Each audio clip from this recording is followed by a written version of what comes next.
Siren বাজিয়ে ছুটছে গাড়ি, পেছনে বিশাল বহর। নেতৃত্বে নাটোরের সাবেক সংসদ সদস্য শফিকুল ইসলাম শিমুল। নাটোর সদর উপজেলা পরিষদের চেয়ারম্যান হয়ে ২০০৮ সালে জনপ্রতিনিধির খাতায় নাম লেখান শফিকুল ইসলাম। শিমুল নামেই বেশি পরিচিত এই আওয়ামী লীগ নেতা ২০১৪ সালের নির্বাচনে বিনা প্রতিদ্বন্দ্বিতায় বনে যান সংসদ সদস্য। সংসদে ছিলেন টানা ৩ বার। অভিযোগ উঠেছে ১৫ বছরে তিনি গড়ে তোলেন সম্পদের পাহাড়। ঠিকাদারি থেকে ক্রীড়াঙ্গন, পরিবহন খাত থেকে সরকারি নিয়োগ পদোন্নতি, সবই চলেছে তার ইশারায়। কয়েকবার গ্রেপ্তার হয়ে প্রায় বৎসরাধিকাল সময় আমাদেরকে জেলে থাকতে হয়েছে। আমার নেতাকর্মী যারা আছে তাদেরকেও করতে হয়েছে। আমাদের জেলার নায়েবে আমির অধ্যাপক ইউনূস সাহেবকে বারবার ধরা হয়েছে।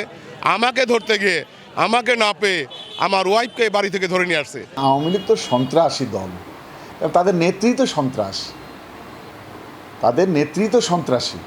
এই কারণে তো সে সন্ত্রাসী নেতাই শেখ হাসিনা পছন্দ করতেন। এই জন্যই তো শিমুলকে এমপি ক্যান্ডিডেট বানিয়েছিলেন। বিভিন্ন দলের নেতারা বলছেন, নিজের ক্ষমতা পাকাপোক্ত করতে প্রতিপক্ষ রাজনৈতিক দলের নেতাকর্মীদের মামলা হামলার মাধ্যমে হয়রানি করেছেন শিমুল। নির্যাতন থেকে বাদ যায়নি তার নিজ দলের নেতাকর্মীরাও।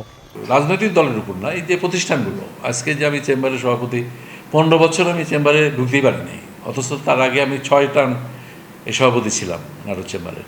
কর্মসূচিতে আগে দিন থেকেই তাণ্ডব শুরু হয় পুলিশ, র্যাব, প্রশাসন, আবার আওয়ামী লীগের সন্ত্রাসী বাহিনী, যেটা কিনা শেখ হাসিনা আমি মনে করি সরাসরি এখানে ইন্টারফেয়ার করতো। না হলে আমি বিশ্বাস করি একজন রাজনীতি কর্মী হিসাবে নাটোরের যে ছেলেকে উনি দায়িত্ব দিয়েছিলেন, যার কোনো রাজনীতির কোনো ব্যাকগ্রাউন্ড নাই, সে না জানে লেখাপড়া, না আছে শিক্ষা, না আছে দীক্ষা, না ফ্যামিলি ব্যাকগ্রাউন্ড, না রাজনীতির কোনো তার যোগ্যতা, হ্যাঁ, সে কখনো মেম্বার চেয়ারম্যান হয় নাই, তার মতো লোককে সে ভোটার এমপি করে রেখেছে শুধুমাত্র বিএনপিকে অত্যাচার, বিএনপিকে নির্যাতন, বিএনপিকে তছনছ করা। সত্যি বলতে গিয়ে আমি যার কথা বলছি ওর নামটা আমি মুখ দিয়ে উচ্চারণ করে আমার মুখের পবিত্রতা নষ্ট করতে চাই না। গত 15 বছর আর নাম উচ্চারণ করিনি, এখনও করতে চাই না।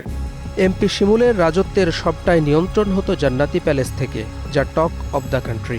সুউচ্চ প্রাচীরে ঘেরা আর বৈচিত্র্যময় টেরাকোটায় সাজানো ডুপ্লেক্স বাড়িটি ছিল নামের মতোই প্রাসাদসম। তবে দৃশ্যপট পাল্টে যায় ২০২৪ সালের 5 আগস্ট। টানা আন্দোলনে ছাত্রদের ওপর যে দমনপীড়ন চালানো হয় তার ক্ষোভ আছড়ে পড়ে জান্নাতি প্যালেসে। শেখ হাসিনা পালিয়ে যাওয়ার পর আওয়ামী লীগের পতন হলে বিক্ষুব্ধ জনতা আগুন ধরিয়ে দেয় বাড়িটিতে। কয়েক ঘন্টার আগুনে পুড়ে শেষ হয় শিমুলের অভিজাত বাড়ি, মারা যান 4 জন।